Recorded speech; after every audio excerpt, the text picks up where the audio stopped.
Boom! Shakalaka, peace out, God bless, love you, do something kind today is how I end the video. How I begin it is say, ladies and gentlemen, boys and girls, children of all ages. You said that last class. I heard you through the wall. I did.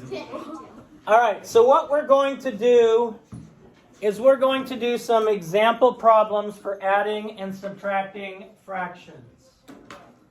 Now what you need to know is you cannot add fractions unless they have the same denominator. You cannot subtract fractions unless they have the same denominator, which is why we've already taught finding equivalent fractions. So let's take 1/4 plus 3/8 just to start easy. Ryan, can we add these fractions the way they're currently written? No. Why not, Ryan? They do not have the same denominator. I have a denominator of 4 and the denominator of 8. Now finding a denominator for both of them, the way I would do it is I would look at the row that starts with 4 and the row that starts with 8, and I would find a number that appears in both of them. Destiny. So what would be my common denominator for 4 and 8? I mean, if I wrote out 4, 8, 12, 16, 8, 6. Oh, wait, look. 8 is a number that appears in both rows. It is a multiple of both 4 and 8. So I'm going to use 8 as my common denominator. Yes. But 16 is also in there. 16 is. There's an infinite number of them. It's easier for me to use the smaller one because then when I have to simplify, I'll have to do less work. Yes, ma'am? 1/4 is equal to 4/8, I think. Not 4/8. Ezzy, what do you multiply by 4 to get 8? 2. 2. Maybe. So I have to multiply these both by 2. And so 1/4 equals how many eighths? 1/4 equals 1 times 2. 2. Good.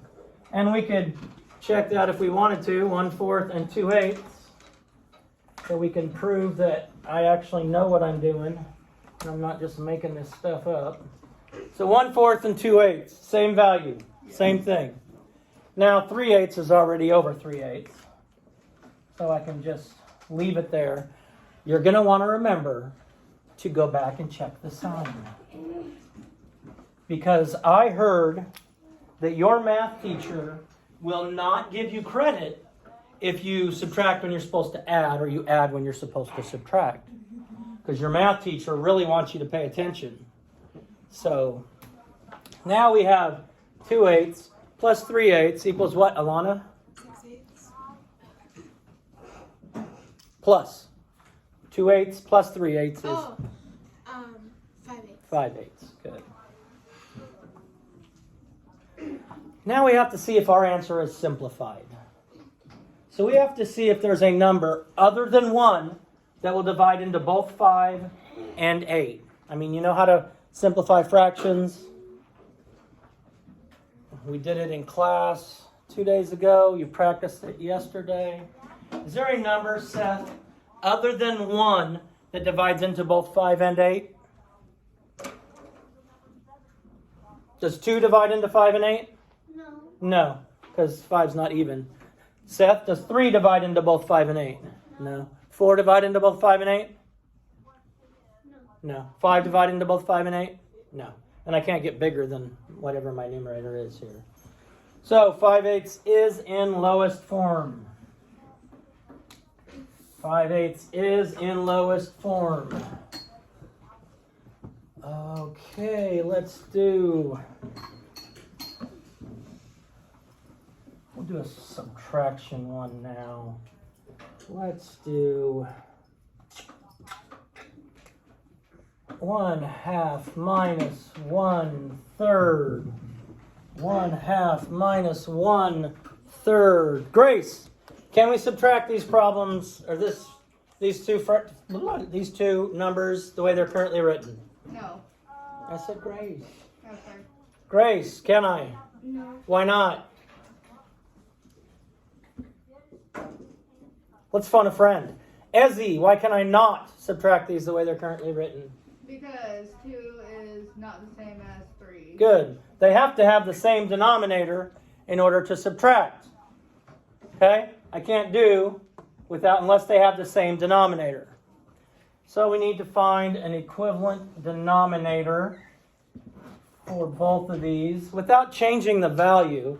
I mean, the last time we changed 1/4 to 2/8.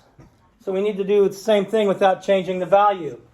I don't know my multiplication table. I don't have it. I don't want to look at it. Well, let's take both of our denominators, which is 2 and 3, and I'm going to list my multiples.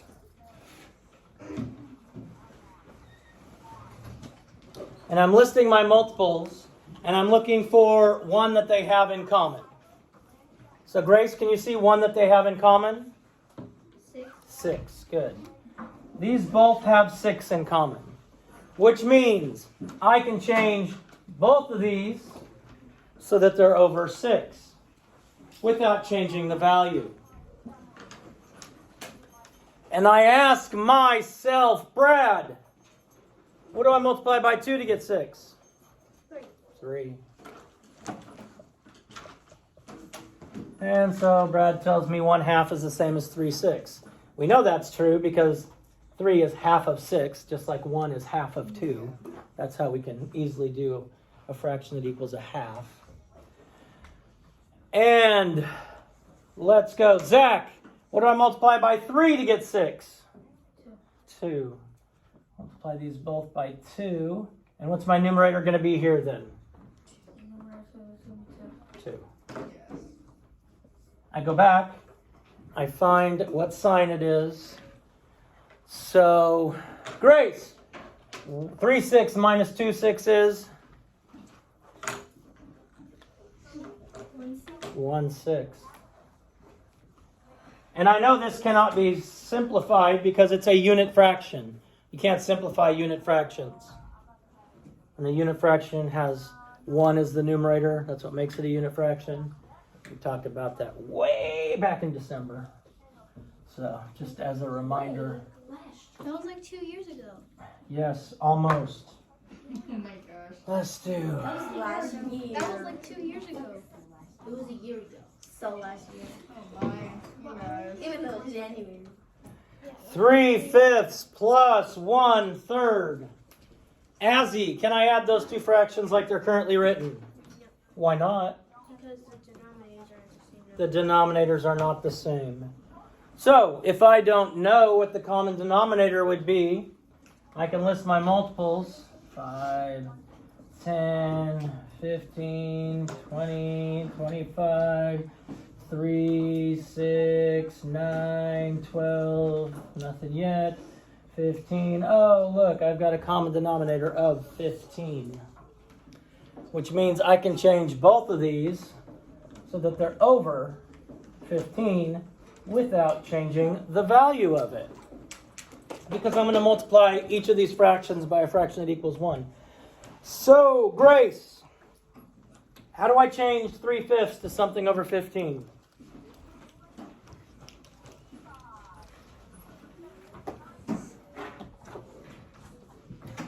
Five times what is 15, Grace? 3. Paying attention would be really nice. And my numerator is what, Grace? 3 times 3 is? 3 times 3 is? 9. 3/5 and 9/15 are equivalent. Equal. Same value. If Dax had a pizza cut into 5 pieces and he ate 3 of them, and I had a same size pizza, but I cut mine into 15 pieces, and I ate 9 of them, we ate the same amount of pizza. His pieces are just bigger than my pieces. So I had to eat more so that we would eat the same amount. All right, and Grace, what do I multiply by 3 to get 15? 5. So if I multiply these both by 5, what's my new numerator here, Grace? 5. Now, we look at our sign. is an addition sign. I want to make sure I add and not subtract. Because if you put 4/15 and you get it wrong, you could say, I did everything right, I just did the wrong operation. And then your math teacher will be like, so, you got it wrong, knucklehead. So we don't want him to say that.